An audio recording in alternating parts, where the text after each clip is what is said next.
In June, the memorable Niagara-on-the-Lake war ceremony with St. Mark's.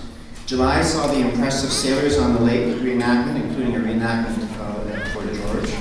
The RCMP musical ride followed in August. And then on October the 13th, the remarkable Battle of Kingston Heights reenactment, the largest of its kind in the Niagara Peninsula since the war itself. And followed the next day by the stirring reenactment of the funeral of Brock and Macdonald.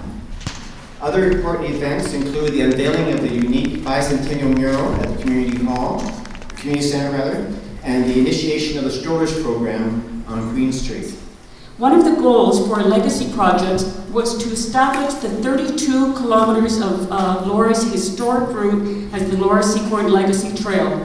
After extensive historical and field research, we have drafted a modern-day approximation of her route that can be negotiated safely by hikers of average abilities. It begins at the newly restored Laura Secord homestead in Queenston, passes along ancient Indian trails, urban parklands, and downtown streetscapes before entering the ecological and historically significant valley of 12 Mile Creek. Here, the existing trail infrastructure literally follows in Laura Secord's footsteps, and it is here that Laura purportedly crossed 12 Mile Creek by way of a fallen log before she scaled the escarpment and met up with the First Nations allies who helped her deliver her fateful message to Fitzgibbon.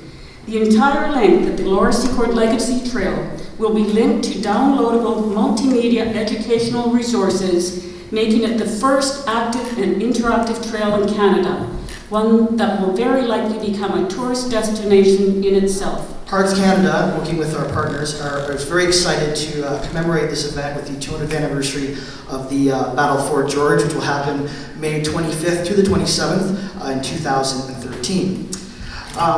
The fort will be open all weekend long from 10 to 5. We have all kinds of exciting things happening in the fort that day with music demonstrations, muscle demonstrations, cannon demonstrations, and so on, and regular fort admission rates apply. On both days, on Saturday and Sunday, we're going to have the Battle of Fort George, the reenactment of the big battle. It was such a big battle, we have to do it in two parts. So we're going to have one on the Saturday, one on the Sunday, both at 2 o'clock.